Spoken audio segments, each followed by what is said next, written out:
Assalamualaikum warahmatullahi wabarakatuh.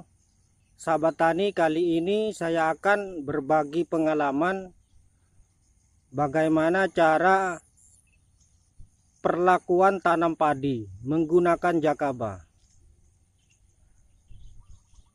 Sebenarnya kalau kita bicara soal Jakaba, itu bisa untuk semua tanaman. Bicara soal ramuan pesnap, POC ataupun fungisida alami, itu peruntukannya bukan cuma satu tanaman, baik tanaman pangan, tanaman hortikultura, bahkan bisa untuk tanaman perkebunan seperti tanaman duren, tanaman jeruk dan sebagainya. Yang penting itu difokuskan. Misal membuat POC vegetatif, berarti itu diperuntukannya untuk masa pertumbuhan. Misalnya membuat POC yang untuk generatif, berarti itu peruntukannya untuk aplikasi tanaman pada masa pembuahan. Lebih jelasnya mari kita ikuti sejak mulai dari membajak lahan, olah lahan, dan seterusnya.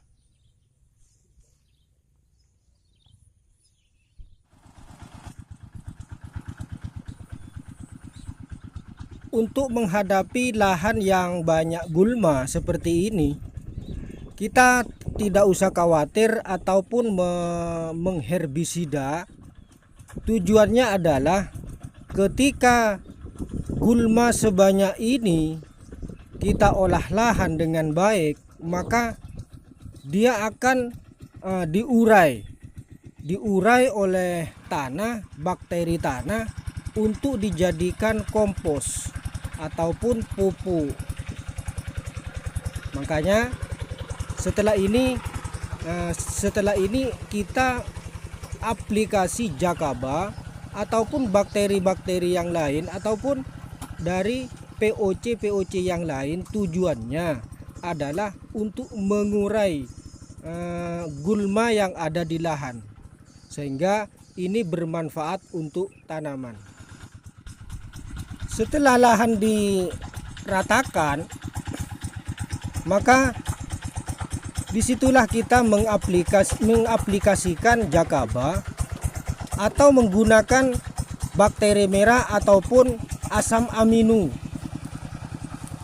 Juga bisa menggunakan POC yang lain. Yang penting di dalam POC ataupun mol tersebut ada koloni mikroba yang bisa mengurai bahan organik seperti gulma yang tadi kita bajak, sehingga gulma-gulma itu akan cepat terurai dan menjadi nutrisi tanaman. Aplikasikan pada kondisi lahan sudah selesai seperti ini, kita menggunakan dosis 1 liter Jakaba, bisa ditambah dengan 1 liter asam amino ataupun bakteri merah ataupun juga POC boleh. Dengan dosis tinggi nggak apa-apa karena ini langsung ke lahan. Bicara soal dosis tanaman padi, karena padi ini memang tergolong kuat dengan dosis tinggi, sehingga aplikasi melalui spray karena daya serap dari stomata itu cuma 0,03%. Selebihnya dia akan jatuh ke tanah ataupun ke air, sehingga dia akan diserap oleh akar, sehingga bermanfaat juga aplikasi spray dari daun hingga ke akar. Interval aplikasi dilakukan seminggu sekali ataupun 2 kali dalam seminggu. Untuk sistem tanam, sebaiknya saya anjurkan dengan menggunakan tali pembatas seperti ini. Tujuannya ketika ada pembatas-pembatas seperti ini, untuk aplikasi misalnya mau nyepre itu juga akan rata, bahkan ketika mau mupuk juga akan rata karena ada pembatas. buatkan alur jalan ketika mau nyepri itu supaya enak, supaya tidak tersangkut dengan tanaman padi. Ketika sudah tanaman padinya itu sudah tinggi, kalau sudah diberi pembatas jalan seperti ini, maka kita berjalannya ini enak. Ketika mau mupu ataupun nyepre, kita ada pembatas seperti ini.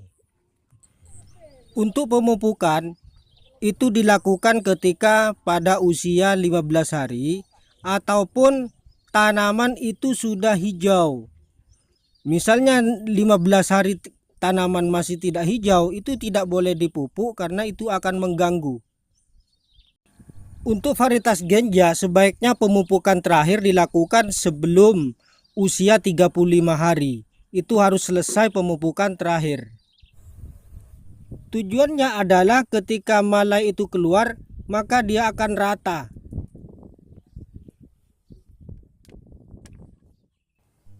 Ini akan saya nyepre padi pada usia sekitar 10 hari dengan dosis ini pakai Jakaba 2 gelas atau 400 ml per tangki.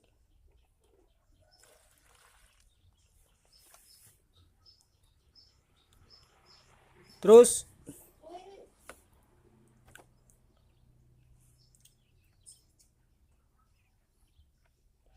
ini menggunakan kapur gamping yang sudah diekstraksi.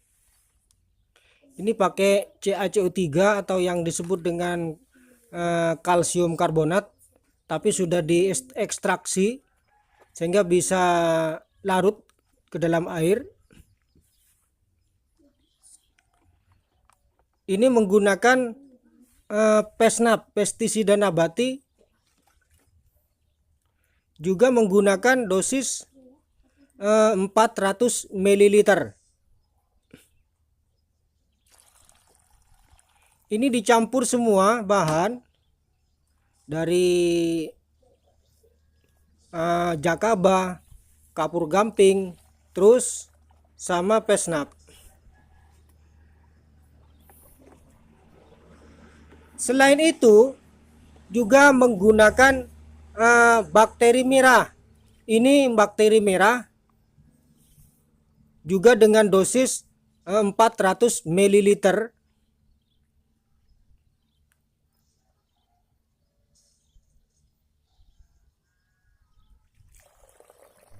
Untuk penyepraian di masa vegetatif sebaiknya dinyeprai itu pada pagi hari. Tujuannya adalah apa yang kita spraykan itu akan diserap oleh stomata berbarengan dengan proses fotosintesis, sehingga Pesnap yang diaplikasikan dia akan menjadi racun sistemik. Karena kandungan racun alami ini akan masuk ke dalam jaringan tanaman sehingga hama tidak akan mengganggu. Dan nutrisi dari POC yang diaplikasikan juga akan cepat terserap oleh tanaman. Selain itu, pengamatan juga harus rutin dilakukan untuk menjaga dari hal yang tidak kita inginkan.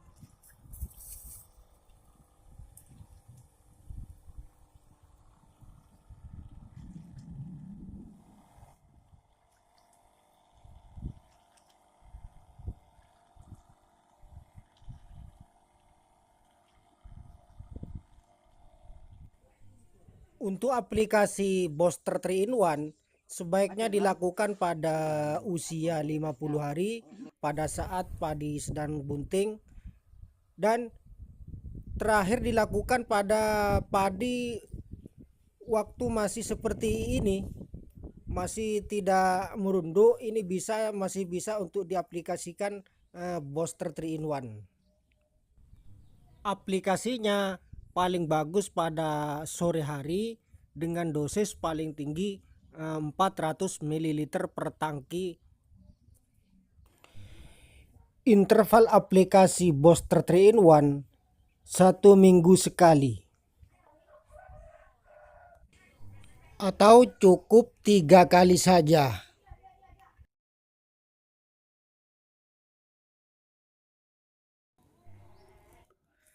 Cukup sekian dulu, mudah-mudahan ini bermanfaat demi ketahanan pangan yang sehat serta mandiri.